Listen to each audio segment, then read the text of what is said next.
So 2024 is almost done, another year that both flew by and felt like a lifetime. And despite being one of the busiest years for me between working long hours at work, creating over 20 YouTube videos, and trying to enjoy other things in life, I still managed to dedicate a decent amount of time to my favorite hobby, gaming.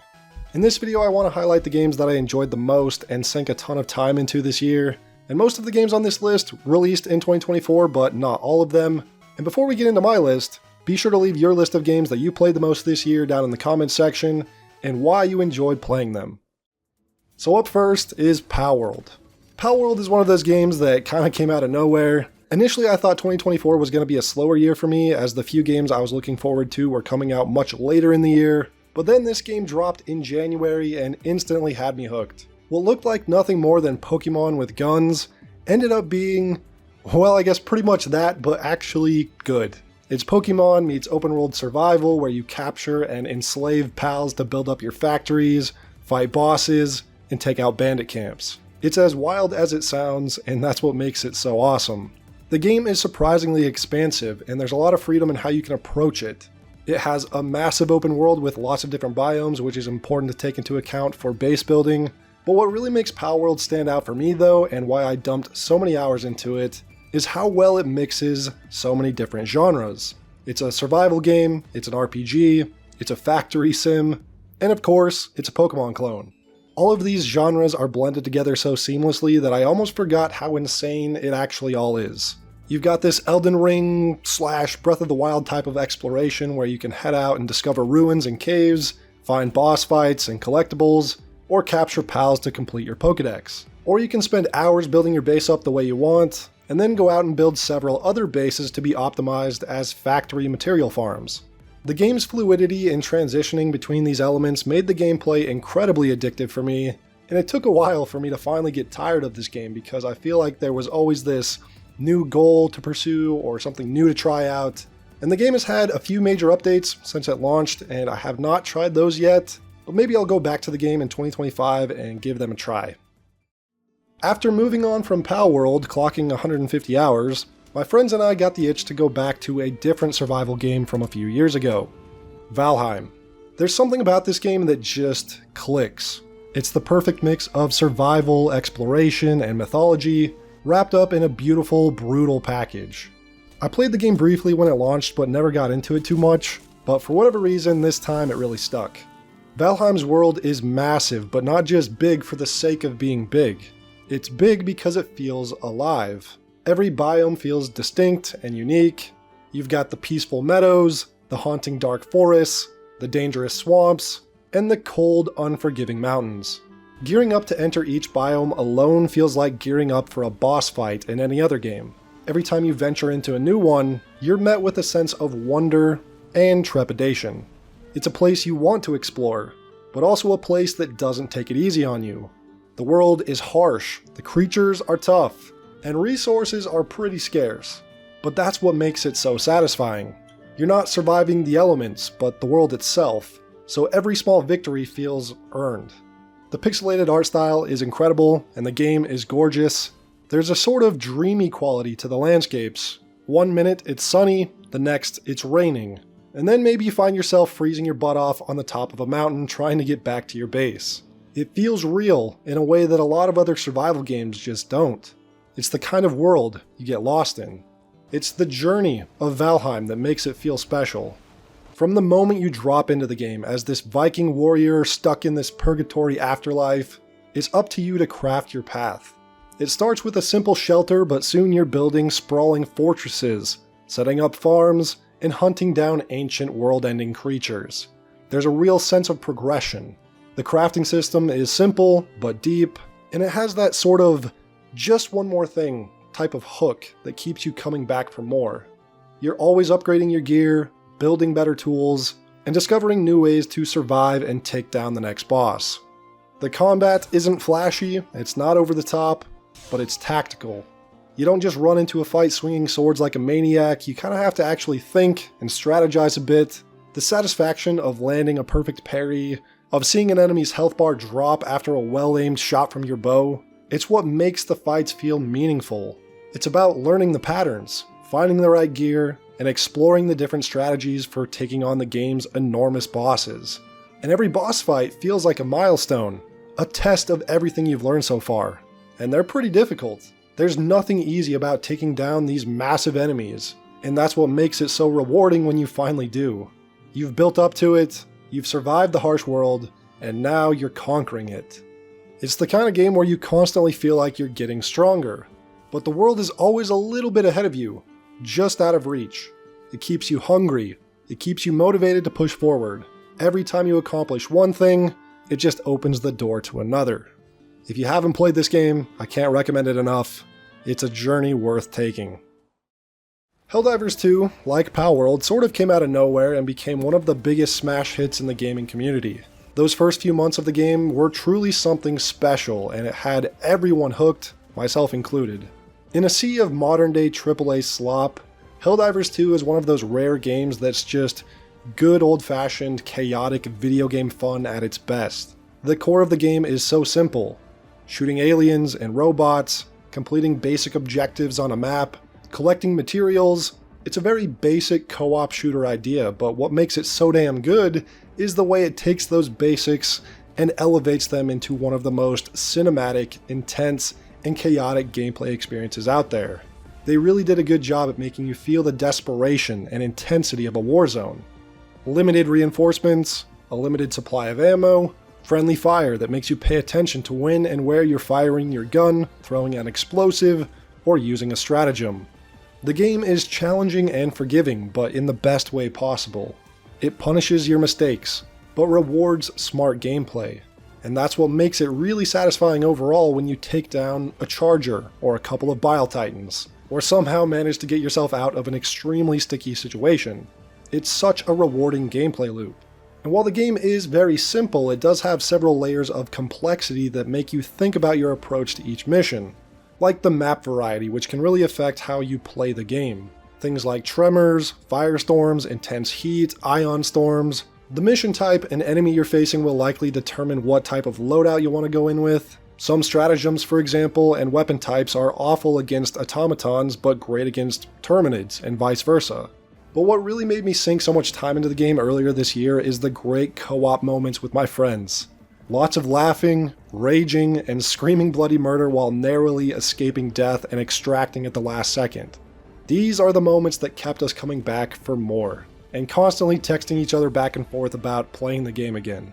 The game did sort of start to fall off for me because of the constant nerfs and changes to weapons that made it a bit more frustrating to play, and there was a bit of a lack of content. Also, that stupid Sony account bullshit sort of killed a lot of the momentum the game had, and the community and player base took a bit of a hit with that. But I can't pretend like those first couple months weren't some of the most fun I've had in a co-op game, because it really was something special. And it looks like they've added a bunch of new content to the game since I last played, so I might get back into it to start things off in 2025. Dragon's Dogma 2 is a game I was hesitantly looking forward to. I played the first game a little bit several years ago, but never beat it, and I've always heard about how much people praised the game and classified it as one of the best hidden gems out there. So a few weeks after Dragon's Dogma 2 came out, a buddy of mine was telling me about how great the game was and praising it for all these different reasons, and actually convinced me to give it a chance. And while it certainly is not a perfect RPG, there's some pretty frustrating things about it. At the end of the day, I really did enjoy my playthrough, and it was one of those games that I would think about while I was at work and couldn't wait to get home and play some more. While exploration in Dragon's Dogma 2 is one of those things that can be frustrating with the game, it's also one of the things I really liked. The level of verticality in the environments, with the towering cliffs, dense forests, unique towns to discover, all make it feel like you're in this really untamed and dangerous land. The day-night cycle is brutal, where the monsters are even more terrifying in the dark. But easily the greatest strength of Dragon's Dogma 2 is the combat. It's fluid, it's dynamic, it's visceral, it's a little button mashy, and there's a few abilities that you can spam to win, but for the most part, utilizing your toolkit to the fullest makes the game extremely fun and satisfying to play. The ability to climb onto larger enemies, like gigantic griffins or dragons, and hack away at their limbs or pull them down to the ground for a finishing blow, it never gets old. The spells feel genuinely impactful, the melee combat is brutal, and the harshness of the world makes each combat encounter that much more meaningful. where sometimes you barely make it out alive and need to find a camp as soon as possible. I also really liked the companions, or the pawn system in the game. They aren't just typical AI companions, they're actually useful in combat, and absolutely necessary to win a fight. And the fact that you can recruit other players' pawns as your own is such a badass concept. Creating your own team of adventurers, comprised of companions made up from the player base. It's one of those features that always kept me coming back because I never knew who I was going to meet next and want to recruit to my team. And I was constantly swapping out my companions throughout the game for incremental upgrades, and learned a lot of cool combat tricks because of it. The story, while not as groundbreaking as the game's world or combat, is definitely interesting enough to do its job and service the gameplay. It's a bit of a slow burn at first, but once it gets going, it's pretty interesting. It doesn't just handhold you through the plot, it expects you to kind of piece things together like Dark Souls and find clues and make sense of it all. And in general, this is a game that doesn't spoon feed you in any aspect, from the story, the gameplay, and the exploration, and I kind of love that about it, personally. It really makes the game much more engaging for me. Another thing I felt that was pretty good is the progression. Every level up feels meaningful. You can spend hours grinding and exploring, but every time you level up or find new equipment, it feels like a real accomplishment, and opens the door to becoming much stronger. In the beginning you feel pretty weak, but by the end you start to feel like a god. Sort of like how From Software games are, so I really like that personally as a fan of those games. Like I said, it's not the greatest game out there, but certainly better than some people are willing to give it credit for. And if you haven't played it and are a fan of From Software games and even something like Baldur's Gate 3, I think it sort of blends elements from both those games in a pretty enjoyable and unique way, so I'd recommend picking it up on sale and giving it a try. So after finishing Dragon's Dogma 2, I began replaying Elden Ring in preparation for Shadow of the Erdtree, and pretty much 100% of the base game again on a fresh character, and man, this game is truly incredible. It hit just as good as the first time I played it 2 years ago. It's an absolute masterpiece. So, of course, needless to say, I was pretty hyped for Shadow of the Erdtree, and got up to the Elden Beast like 2 days before Shadow of the Erdtree dropped. It was perfectly timed. And then I spent another 50 hours in Shadow of the Erdtree itself. And there's a lot I liked, and some things I didn't. So first let's talk about the world design, because that's something the base game did so well, and Shadow of the Erdtree takes it and pushes that even further. The atmosphere is oppressive as it is beautiful. The environments in this expansion are crafted with such care that you can't help but get lost in them. From Software always nails the visual storytelling and the art direction, and it's no different here. It's another beautifully crafted artistic world to explore, and I absolutely love that. Something I didn't love as much though is the brutal difficulty. I love the challenge in all From Software games of the past. The difficulty is part of the experience, and each hard-earned victory feels even sweeter because of it. But sometimes, Shadow of the Erdtree went a little bit too far, in my opinion. Some bosses are straight up cheese with near impossible to dodge attacks, with way too big of attack radiuses. Hitboxes felt super off and shitty like Dark Souls 2 at times, and honestly, a large number of encounters in this DLC were simply not fun. And that really turns me off from wanting to replay it, unlike every other From Software game where I love replaying them. I think it's technically a great expansion, and there are some really awesome moments and some zones to explore and boss fights that were genuinely badass. But for the most part, the best thing about Elden Ring for me this year was just replaying the base game. It's an almost perfect video game, and despite being incredibly excited for Shadow of the Erdtree, it just didn't do it for me really. Even the narrative and lore was super lacking and confusing this time around, but at least replaying the base game was a highlight of the year for me. So Baldur's Gate 3 didn't come out this year, but it is the year I finally did a full playthrough. I played through most of Act 1 when the game came out in 2023, but didn't have time to dedicate a full playthrough. But this year, a friend and I made time to finally lock in and do a complete playthrough, and oh my goodness, what a game. It's like Larian Studios decided to take everything we love about RPGs, sprinkle in some Dungeons and Dragons magic, and then just shatter expectations. You know, it's really rare to be playing a video game and partway through it you start to realize you might just be playing one of the greatest games ever made. And that's exactly what happened at around the 25-hour mark for us. The world feels so alive in Baldur's Gate 3 because it reacts to every decision you make. It's like walking into a rich, layered storybook, but one where you don't just read the pages, you can write them. You're not just following a linear path. The game gives you so much freedom that allows you to carve your own path through the world. You want to solve a problem through diplomacy? Go ahead. You want to smash your way through everything? You can do that too. And if you're in the mood for something a bit darker and more sinister, you can go down that road as well. It's like The Witcher 3, but with even more freedom of choices that leads to so many different outcomes. The combat can be a real turnoff to most people initially. It's turn-based, which a lot of gamers these days aren't typically excited about. But trust me when I say that this game does it so good. It's strategic, tense, and satisfying in a way I've never felt before in a CRPG. The way you position your characters, the choices you make, the synergy between your party members, it all matters. It's about really thinking through your strategy. If you fail because you weren't careful enough, or you didn't account for something. Every fight is like a puzzle, and there's this rush of excitement when you finally figure out the perfect solution, when you pull off a ridiculous combo, or when a plan comes together in the perfect way. The tactical depth is so rich that even the smallest decision can completely change the flow of battle. Level 12 is max level, so this is another game where each level up really matters a lot. And if you pay attention to synergizing your build, you're going to become incredibly powerful. The loot in this game is very meaningful as well because it's not randomly rolled or just throwaway minor upgrades. Each piece of armor, amulet, ring, and weapon have unique stats that can enhance each type of build. And this is something I love in RPGs. When loot is static and is the same across the entire game. From Software games do this too, which is why loot is exciting in that game as well. The NPC companions are great and easily overshadow the main story.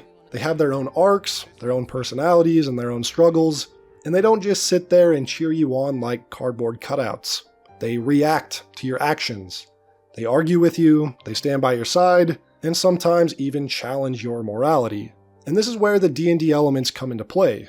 Each companion has their own alignment, backstory, and motivations. You're not just collecting NPCs to help you win battles like Dragon's Dogma 2, for example. You are forming relationships with them. Some of these companions might become your closest allies, while others may end up betraying you, so your decisions really matter. There were moments where I had to stop and think about what I was doing because I knew it would change the entire course of my journey. And those moments don't just happen once, they happen constantly. Sometimes to the point of annoyance, if I'm being honest, but for the most part it's something I really liked. Now the main story is pretty weird, not something I was totally into. It was sort of just another save the world fantasy RPG, but with some uniqueness. Also, I've never played a Baldur's Gate game before, and I'm not really familiar with a lot of the lore, but yeah, I didn't really like the main story with the Elder Brain and the Mind Flayer stuff that much. For me, it was all about the character stories and navigating through some of the badass areas from Act 1 and 2 that really made me fall in love with the game. But overall, Baldur's Gate 3 is still a great game, one of the best I've ever played. The depth of the quest design, the presentation, the voice acting, the tactical combat, the soundtrack, it's all fantastic. And I'm glad I finally decided to sink my teeth into the game this year. And maybe I'm a little bit biased because I played it with a buddy, but I think that that's probably the best way to experience it. Not sure if I'd want to do another playthrough solo, but I've certainly thought about doing another co-op one. And I finally fully understand why this game continues to dominate the Steam charts and is so beloved in the gaming community. Definitely highly recommend this one. Phasmophobia. If you've played this game, you already know why it's awesome. And if you haven't, well, you should definitely try this game out because I've not been this addicted to a game in a long time. It's not a horror game that's just about jump scaring you at random moments. It's more about solving a mystery with some horror elements.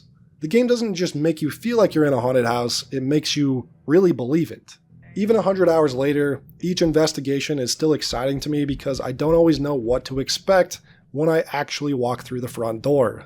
It's not as scary as when I first started playing it, but it still has me on edge a bit, and that's what makes it so incredibly addicting. The goal of the game is to search for evidence of a ghost inside different locations, and you need to go in there with a bunch of equipment to start collecting data and clues to narrow down your search and correctly identify which type of ghost is haunting the location.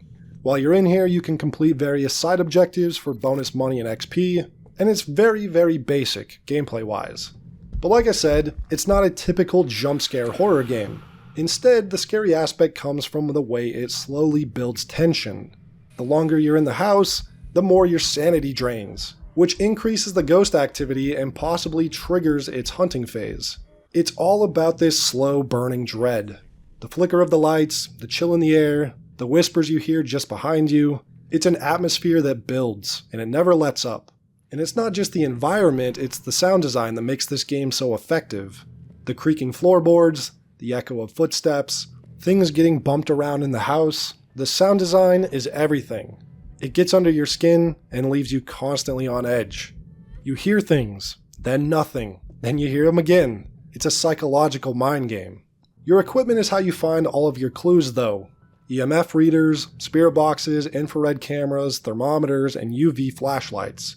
Other tools like salt, crucifixes, and parabolic microphones will help you determine more unique ghost behavior. And you have to use them right, and there's a ton of trial and error as you try to figure out what kind of ghost you're dealing with. Also, cursed objects like a Ouija board and tarot cards can be used, but are much more dangerous. One wrong move, one bad call, and you could find yourself face to face with the ghost, screaming for dear life, while all of your friends are scrambling to get the hell out of there. Voice chat is affected by how far you are from each other. You have no HUD at all, utilizing an entirely diegetic UI design. And again, sound design is extremely important to pay attention to. All of these things make the game incredibly immersive, and right now, I'm hopelessly addicted to the game. Highly recommend playing this game with some friends. I played a few other games this year that were pretty decent, Manor Lords being one of the better ones. It's a medieval city builder game meets RTS, which I spent a bit of time with in the summer. Black Ops 6 I played a lot during its launch month, and even grinded out diamond assault rifles, and then just sort of dropped the game after that. But yeah, that's basically it for 2024. Let me know which games you guys played this year and spent the most time with down below in the comments section. Thank you guys for watching, and I'll see you all in the next one.